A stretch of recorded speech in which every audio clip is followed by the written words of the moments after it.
Class, before we continue our discussion on estate tax, some corrections lang class, no? 2 items. I-correct muna natin yung handouts natin para tuloy-tuloy tayo. Let's go to problem number 4. Disregard mo yung choices. Okay? Problem 4, disregard the choices. Basically, wala sa choices yung sagot natin dyan. Problem number 5. Okay, so check nyo yung problem number 5 class, yung 7th line item. 1, 2, 3, 4, 5, 6, 7. Yung car inherited by wife during marriage. Nakita nyan?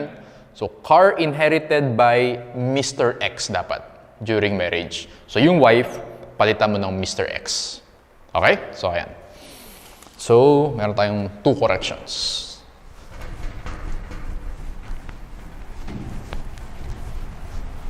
And then, before we continue also, so class, let's go to our G sheets, no? So, gross estate na portion. So, sa taas. Okay. So, yung first item na makikita mo dyan yung inclusions from gross estate. Punta ka sa letter G. Okay? Inclusions from gross estate, letter G, proceeds of life insurance. So again, yung rule dyan, depende sa beneficiary. Tama? Ngayon class, may mga exceptions dyan. Okay? Ibig sabihin, ito yung mga items na hindi subject to estate tax, basically. Number 1, proceeds of life insurance and benefits received by members of the GSIS. Okay? Number 2, benefits received by members from SSS by reason of death. Yung number 2 na yung class, yung benefits received by members from SSS. Yan yung reason kung bakit sa problem number 2. Punta ka dun sa problem number 2. Nakita mo dyan yung dun sa bottom part, yung insurance death benefit as SSS member. Di ba sabi ko kanina, exempted yan sa estate tax, tama? Yun yung reason dyan. Alright? So again, pag galing GSIS, pag galing SSS, what else? Retirement benefits of officials of private firm, RA 4917. And then yung number 4, payments from the Philippines and US government to the legal heirs. This is of World War II. So focus lang sa naka-bold na items. Amounts received from Philippine and US governments for war damages. Amounts received from US Veteran Administration. So basically class, exempt from estate tax yung proceeds of life insurance from SSS, from GSIS, from SSS, RA 4917, and basta World War II related. Yung 4 na yun, tandaan mo yun. Okay, so, let's continue our discussion. Alright, so 2 concepts na lang class, no? Tapos na tayo sa estate tax. So again, medyo mahaba yung discussion natin, pero I think worth it naman yun. Because challenging talaga yung topic na to. Anyway, so let's go to the concept of vanishing deductions. Vanishing deductions or VD. Okay, sir, ano ibig sabihin yan? So class, yung property, no? The property may change hands within a very short period of time. Okay? Short period of time. For example, class, si Mr. X, namatay siya. Okay, year 1. Pinamana niya kay A, yung estate niya. Tapos si A, namatay nung year 2. Pinamana niya kay B, si B namatay nung year 2 din. Okay, same year. So, ibig sabihin, class, yun yung ibig sabihin ng property may change hands from Mr. X to A to B, short period of time. Okay, ano yung implication nun? So, mangyayari dyan, class, meron kang transfer tax. Okay, transfer tax is imposed on each transfer. Okay? So, transfer tax is imposed on each transfer. Alright? So, ang term na ginamit is transfer tax. So, ibig sabihin, class, both donors and estate. Alright? So, ibig sabihin, for example, si Mr. X, namatay. Pinamana niya kay A. Okay? So, mababayad ng estate tax, tama? Si A, namatay din. Pinamana niya kay B. So, may estate tax din yun. Si B, same year, dinonate niya naman kay C. Magbabayad siya ng donor's tax. Very burdensome yan sa taxpayers. Alright? So, as a relief to the taxpayer, meron tayong tinatawag na vanishing deduction. Gets mo yan? Okay. So, basically, yung vanishing deduction na yan, ang objective niyan is to minimize the effect of double tax. Okay? So, naawa naman si BIR. Okay? Na-realize naman niya na in a very short period of time, pwedeng maraming estate tax or donor's tax na bayaran. So, para ma-minimize yun, meron tayong concept ng vanishing deductions. Okay? Now, tingnan natin class. Yung vanishing deductions natin, merong rules dyan. So, tingnan natin yung G-sheets natin class, sa baba. After nung special deductions, makikita mo dyan, vanishing deductions. Okay. Meron tayong 5 requisites. Isa-isay natin class. Letter A, the present decedent died within 5 years. Okay, from receipt of the property from a prior decedent. Remember yung 5 years na rule. Okay, 5-year rule. Letter B, the property must be part of the taxable estate of the prior decedent or the taxable gift of the donor. Sir, bakit may donor dyan? So sabi ko class dito, transfer tax, diba? So applicable yan both sa donors and transfer tax. So donors and estate tax.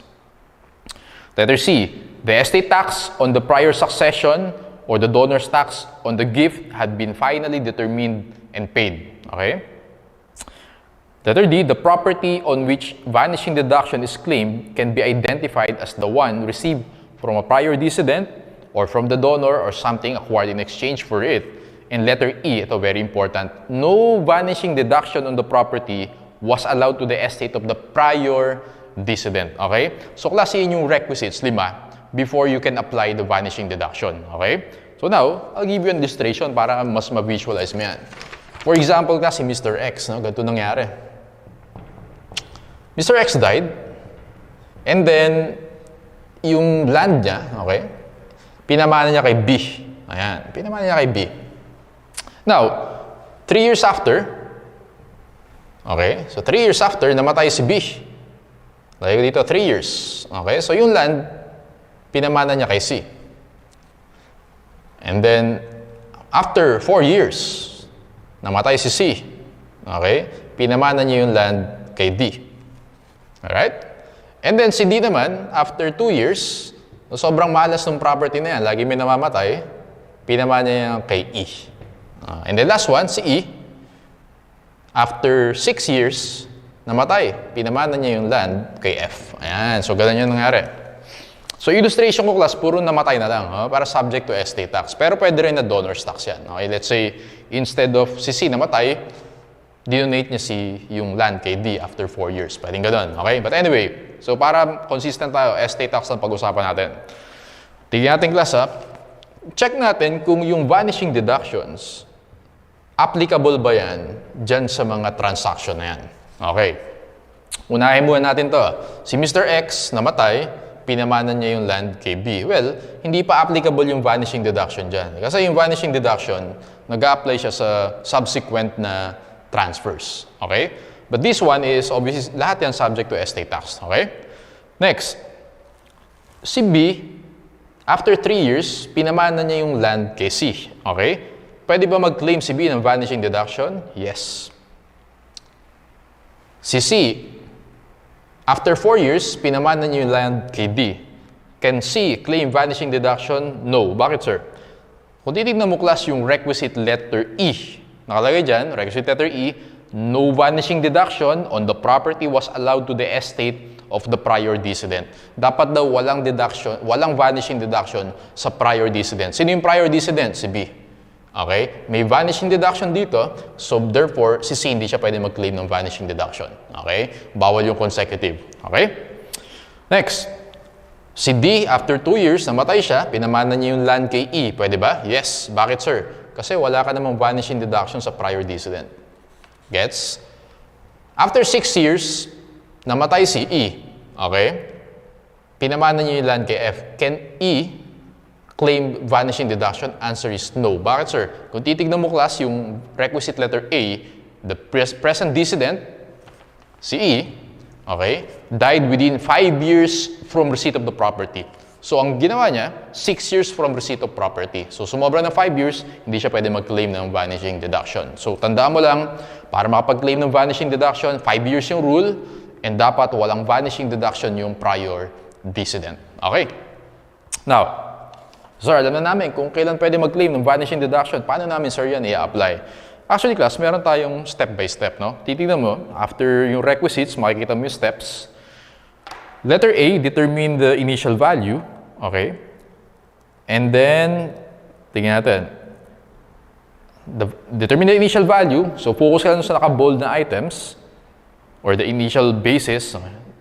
Determine the initial value, okay, the new initial value. Determine the final value, okay, or ibang tawag dyan, yung value, hindi yung basis, okay. Determine the value percentage. Meron tayong number of years dyan. If yung property, okay, or yes, kung kailan mo na-inherit versus kung kailan namatay. Ito siya, yun ang number of years na yan, okay. Pag more than, or not more than 1 year, 100%. So, between 1 to 2 years, 80%. Okay, more than 2 years, but not more than 3 years, 60. 3 to 4, 40%. 4 to 5, 20%. Okay, so habang tumatagal yan, bumababa yung vanishing deduction natin. Okay? Sige. So, para mas maintindihan niyo yung class, punta tayo sa problem number 4. Okay, problem number 4. Apply natin yung step by step na yan. Sige. Okay. So, let's see. Number 4, given the above information, what is the amount of deductible vanishing deduction? Okay, Mr. X died on July 1, 2021. So, underline mo yung date na yan. July 1, 2021 and left the following properties. Bullet number 1, a real property which X inherited on March 1, 2018. So class, ilang years yun? From March 1, 2018 to July 1, 2021. 2018, no? 2019, 2020, 2021, and then March to July, so ibig sabihin, between 3 to 4 years. Tama ba yan? Between 3 to 4 years. Lagay mo dyan, 3 to 4 years. The property at the time of his death, okay? So, the property had a fair market value of 8.8 million. Okay. And the bank mortgage balance of 1.2 million at the time of his death. Okay. The said property had a fair market value of 7,150,000 with unpaid mortgage of 2 million at the time of inheritance. Other properties in his gross estate, 12 million. Deductible losses, indebtedness, taxes, or lit, 3.5 million. What is the amount of deductible vanishing deduction? Okay, so ganito yung class. Sulat ko muna yung formula. Yung formula is 2 steps yan. No? Determine the basis. Okay, determine the basis. Paano yan, sir? Letter A. Kunin natin yung initial value to take. Okay, sir, ano yung initial value to take? So basically, class, ito yung value of the property. Value of the property. Okay, value of the property. Check mo yung prior estate. Okay, and the current estate. Piliin mo whichever is lower. Yun muna. Fair market value. Okay, sabi ko, fair market value of the property of the prior estate or yung current estate, piliin mo whichever is lower. Okay? And then, letter B, reduced by any mortgage payment. Mortgage payment. Ano mo nakalagay dyan, mortgage payment, hindi unpaid mortgage. So, ibig sabihin, i-reduce natin nung binayaran natin ng mortgage. Okay? So, ang tawag dito, class, is yung difference ng dalawa na yan. Okay? Initial value to take minus the mortgage payment, we call this initial basis or IB. Okay? Initial basis or IB. Step number, or letter C, reduced by, okay, IB over gross estate times lit.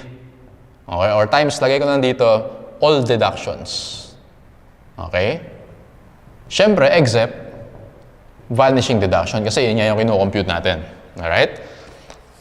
Ang tawag naman dito, class, yung difference ito, okay, ng initial basis and reduced by initial basis over gross estate times all the deductions, ito yung final basis natin. Okay? Final basis or FB. Ayan. And then, step number 2, okay? Step number 2 is apply the corresponding percentage. Apply the corresponding percentage. Ayan, tandaan mo lang, 2 steps. Pero under step 1, meron kang 3 gagawin. Determine the basis muna. Let's pick yung fair market value of the property, prior estate, or yung current, piliin mo whichever is lower. Okay? Tandaan mo, class, lower yan kasi ang gusto ni BIR, mababa yung vanishing deduction mo. Okay, deduction yan. Gusto nyo mas mababa, kaya lower. Okay? Bawasan natin yan by the mortgage payment. Take note, payment ha. Okay, hindi unpaid mortgage. Payment dapat. Yung difference ng A and B, ang tawag natin initial basis. And then may i-apply tayong formula. Initial basis over gross estate times deductions. Yung difference yan, yun yung final basis. Multiply lang natin sa corresponding percentage, yun yung vanishing deduction. Okay, apply natin yan sa problem number 4. Basahin ulit natin. Bullet number 1, a real property which Mr. X inherited on March 1, 2018. The property had a fair market value of 8.8 million and a bank mortgage balance of 1.2 at the time of his death. The said property had a fair market value of 7,150 and paid mortgage of 2 million at the time of inheritance. So, yung time of his death, okay, ito yung, basically, yun yung current estate, okay, death, time of death. Yung prior estate naman, ito yung time of inheritance. Okay? So, class, piliin natin, meron kang 8.8 million and 7,150,000. Ano pipili natin? Whichever is lower, okay? So, whichever is lower, so lagay ko dito, fair market value at the date of, basically, at the date of inheritance is 7,150,000. So, again, tanda mo, whichever is lower. Yan yung, yan, ito siya. Okay. Reduced by any mortgage payment. Mortgage payment. Tingnan natin class ha. So, originally, meron siyang mortgage na 2 million. Tama? Nung na-inherit niya 2 million. Nung namatay siya, 1.2 million na lang. Ibig sabihin, how much yung binayaran natin? 800,000. 7,150 minus natin yung 800,000, yun yung mortgage payment. Okay? Reduced by any mortgage payment. Ang tawag natin dyan, that's the initial basis. IB na lang lalagay ko. So, IB. 7,150 minus 800,000, you get 6,350,000. 6,350,000. Okay. So, okay na to. Next na, ito na. Reduced by initial basis over GE times all deductions. So, yung deductions natin, compute natin ha. Okay, compute natin yung deduction. Initial basis daw. So, gagawin ko dyan class 6,350,000 over gross estate. Nasaan yung gross estate natin? Class, punta ka dun sa second bullet. Nakita mo dyan, other properties in his gross estate, 12 million. So, 12 million, pero iyan yung other properties. Siyempre, isama mo pa yung property na pinag-uusapan natin, okay? Yung real property na yan. Pero lagi mo gagamitin dyan yung fair market value at the time of his death. Okay? Which is 8.8 million. 8.8 million. So, 12 million plus 8.8 million is 20.8 million. So, class, ito mahalaga to, ha? Gross estate yung nasa denominator. Yung 12 million, iyan yung other properties. Okay? Yung 8.8 million, iyan yung pwedeng subject to vanishing deduction. Take note na yung lower, i-apply mo lang yan sa pag-compute ng initial basis. Pero sa gross estate purposes, laging fair market value at the time of death. Tanda mo yan, ha? Okay. So, hindi mo i-apply dito yung whichever is lower. Laging at the time of death yan. Multiply natin by the deductions na dun class sa third bullet, 3.5 million. Okay. Kasi nakalagay dyan, all deductions except vanishing deductions. So, 3.5 million plus, okay. So, nakalagay dyan, deductible losses, indebtedness, taxes, 3.5. Let's assume class, wala pa dyan yung mortgage. Okay? Tama ba? Meron tayong unpaid mortgage na 2 million plus 2 million. Tama ba? Unpaid mortgage natin pala is, time of death is 1.2 million plus 1.2 million. Okay? Ayan. So, 3.5 million plus 1.2, this is 4.7 million. So, ulitin ko class ha. Initial basis, 6,350,000 over gross estate times yung lahat ng deductions natin. Ano yun? Losses, indebtedness, taxes. Let's say wala pa dito yung unpaid mortgage, 1.2 million. Take note, pag deductions, unpaid mortgage. Tama? Pag computation ng initial basis, mortgage payment tayo. Okay? Sige. So, apply natin yung formula. 6,350,000. Di-divide ko yan by 20.8 million. Multiply ko by 4.7 million. Okay? So, I'll get here 1,434,856. Okay? 1,434,856. Okay. Initial basis minus yung deduction na yan, you get the final basis. Minus 6,350,000, you should get 4,915,144. Okay, 4915144. Okay na tayo dyan. Apply natin yung corresponding percentage. Tama ba earlier na-compute natin within 3 to 4 years nangyari yung time of inheritance and time of death. 3 to 4 years. Ilang percent yung class? Based dito sa table, it's 40%. Okay? Multiply natin by 40%. Yung vanishing deduction natin is 4915144 times 0.4. You get 1966058. Okay, so 1966058 is our final answer. Sa una lang yan nakakalito, class, no? Sa una lang. Pero ulitin natin, step by step. Compute mo yung initial basis. Okay, ano yung initial basis? Fair market value, whichever is lower, okay, minus yung binayaran na mortgage, yun yung initial basis. Apply natin yung formula, initial basis over gross estate times all deductions. Okay, yung difference on yun yung final basis. Multiply mo by the corresponding percentage, in this case, between 3 to 4 years, multiply by 40%, you get the vanishing deduction. Okay, so yan lang. I think vanishing deduction is part of your ordinary deductions. Yes, part of ordinary deductions yan. Okay. So class, ilang items na lang, problems lang di natin sasagutan. Dalawa na lang. Okay, dalawa na lang. Ito na yung last concept natin. Very important, no? Listen very carefully. Last na to, class, ha? Last concept na under estate tax. Sige.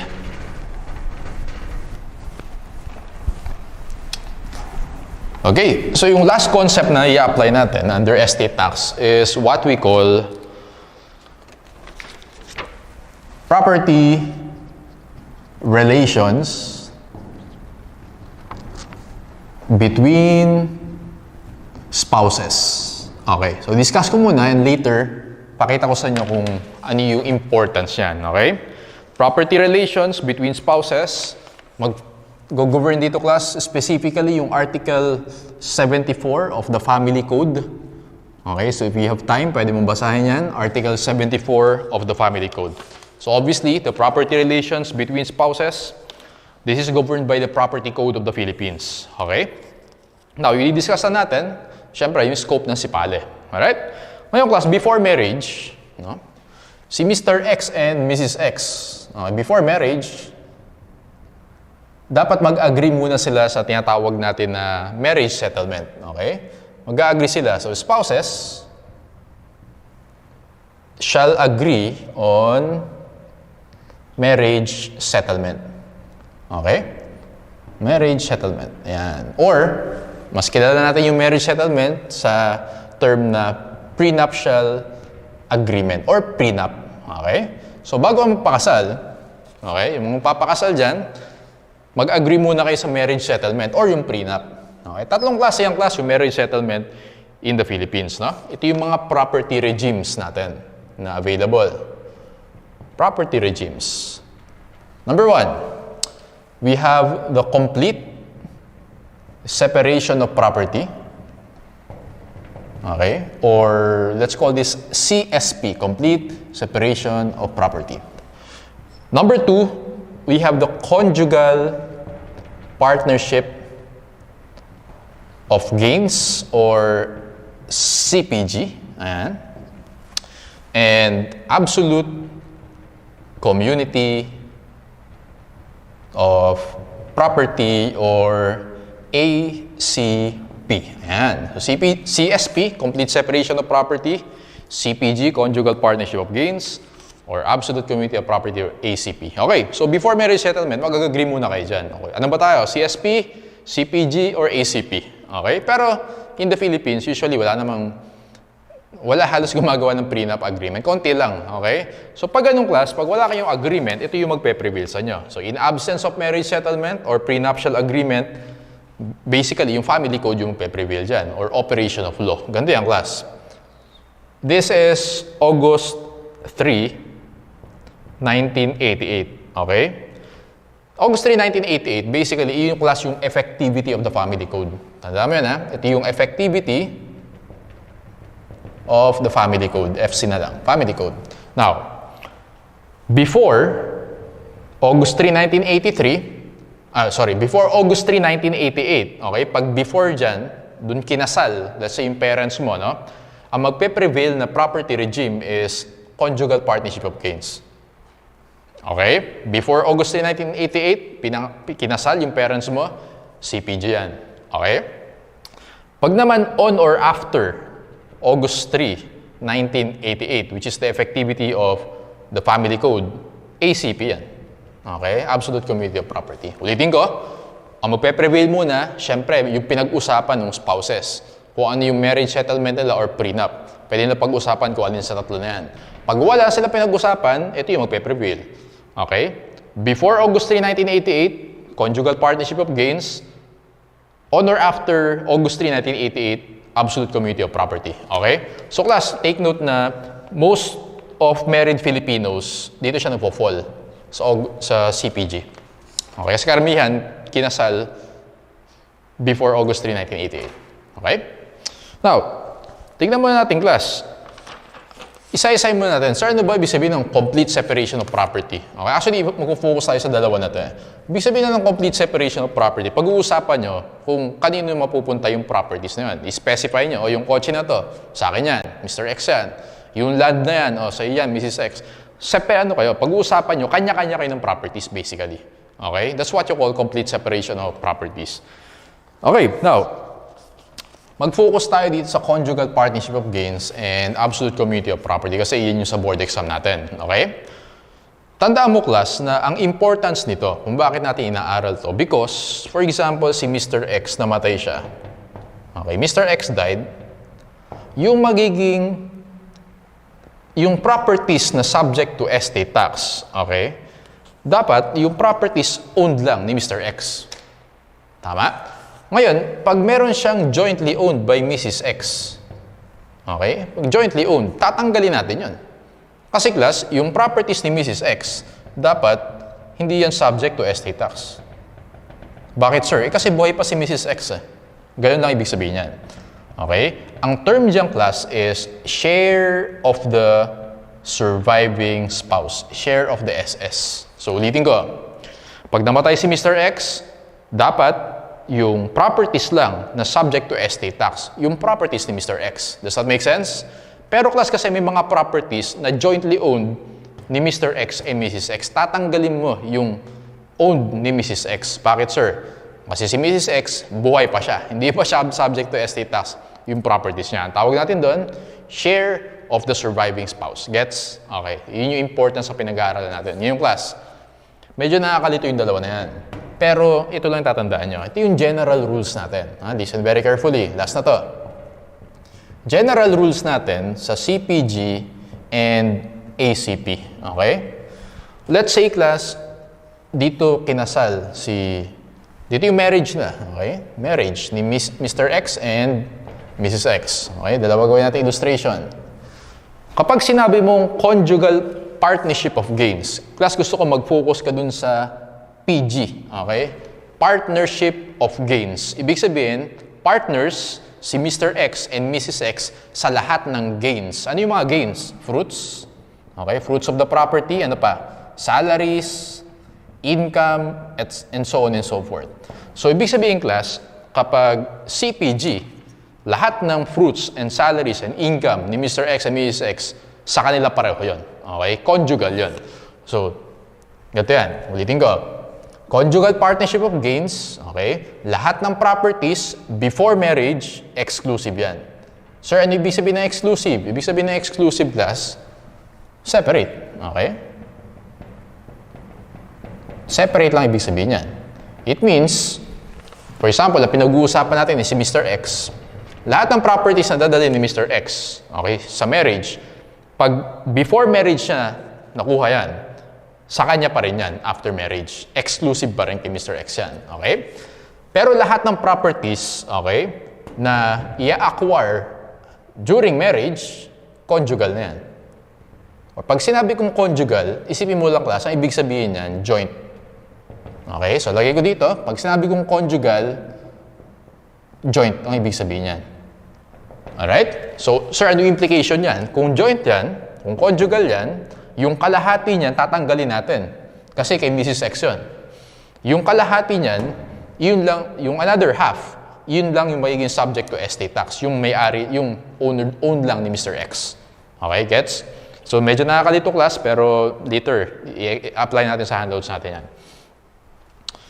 And then after marriage, or so during marriage, lahat ng gains, conjugal lagi yan. Kaya conjugal partnership of gains. Yung partnership of gains, tandaan mo lagi yun ha, partner sila sa lahat ng gains during the marriage. Okay. Absolute community of property. Okay. Pag sinabing absolute community of property, lahat ng properties, before and during the marriage, common yan. Okay? Common. Or ang ibang term na ginagamit dito is community. Okay? Plus, actually, pag sinabi mong community, ang ibig sabihin lang din yan is joint. Okay? So, pwede mo sabihin na pag sabing conjugal, jointly owned by Mr. X and Mrs. X. Pag sinabi mong community, jointly owned by Mr. X and Mrs. X, magkapareho lang ibig sabihin yan. Okay? Hati sila. Nagkaiba lang yung terms kasi yung CPG, well, yun yung ginagamit na term under conjugal partnership of gains. Yung common naman or community, yun yung ginagamit na term sa under ACP. Okay? Pero pag nabasa mo yung conjugal or community, ibig sabihin lang yan, jointly owned nila yan. Okay? Now, kaya sinabing community of property, lahat ng properties before and during the marriage owned by Mr. X and Mrs. X. Okay. Yun yung general rules natin. Sir, bakit may general rules? Kasi yung specific rules nandito sa G-sheets natin. Sige, punta ka sa baba. Tingnan natin class ha. Ayan, nakita mo dyan yung table natin. So, sineparate ko yan. Merong CPG, merong ACP. Okay. Meron ako hinighlight dyan class na tatlong items, line items. Yung tatlo na yun, iyan yung differences lang ng CPG and ACP. Okay? Nakita mo yung brown na highlight dyan? Okay? Or, yes, iyan lang yung difference ng CPG and ACP. Okay? Diyan ka magko-concentrate. Isa-isahin natin, class. Property acquired before marriage. Okay? Dito. Property acquired before marriage. Under CPG, exclusive yan. Ayan, nilagay ko kanina. Okay, let's say si Mr. X yung bida natin. Si Mr. X, bumili siya ng lupa, land. Okay? So, nung kinasal na siya, under CPG, sa kanya lang yung land na yun. Ngayon, kapag ACP naman class, okay, may dalawa yan ha, gratuitous and onerous. Ano yung difference ng gratuitous and onerous? Pag gratuitous, let's say si Mr. X, minana niya yan. Okay? Tapos, dito minana niya. Gratuitous yun, di ba? Pag binigay sa'yo ng libre, minana mo o kaya naman niregalo sa'yo, dinonate sa'yo. Gratuitous yun. Pag onerous, nagbayad ka. Okay, binili mo yan. So whether gratuitous or onerous, under CPG, okay, pag before marriage, exclusive yan. Okay? Ngayon, under ACP, okay, before marriage, common yan or community yan. Okay? Now, tingnan mo class yung, so doon sila nagkaiba, first two items natin. Yung letter C, parehong exclusive. Ano yan? Where the spouse has a legitimate descendant from a previous marriage. For example, class, si Mr. X, meron siyang previous marriage. Meron siyang anak doon sa previous marriage niya. Tama ba yung anak niya doon? Ano yun? Compulsory heir yun, tama? Compulsory heir, ibig sabihin, dapat yun yung magmana ng property ni Mr. X. Okay? Whether CPG or ACP, basta meron kang legitimate descendant sa previous marriage mo, exclusive yun. Okay? Exclusive. Next, property acquired during marriage. Dito na, kasal na. Okay? Kasal na si Mr. X and Mrs. X. Pag gratuitous title, ibig sabihin, for example, minana or dinonate sa'yo, exclusive lagi yan under both regimes, under CPG and ACP. Kamukha sila. Pag onerous title, ibig sabihin, binili nila, sa kanila na pareho yan. Whether CPG or ACP. Okay? Letter C, in exchange of exclusive property. Okay. Bumili ka ng property, pero ginamit mo exclusive money mo. For example, exclusive pa rin yun. Okay? Exclusive pa rin yun. In exchange of conjugal or community property, conjugal yun or community pa rin yun. Okay? So again, pag pinambayad mo exclusive, exclusive yun.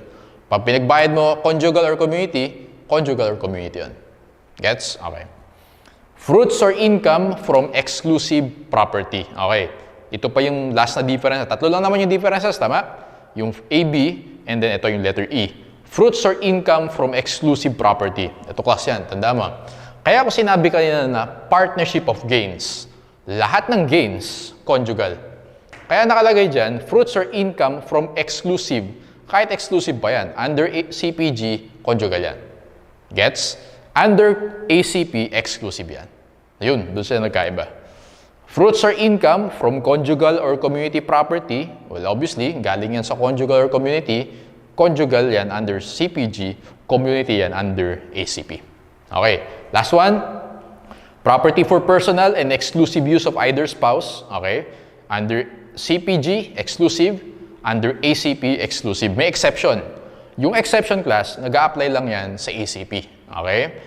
If jewelry, okay, pag jewelry, lagi siyang community under ACP. Always yan, ha? Pero hindi siya applicable to CPG. Okay?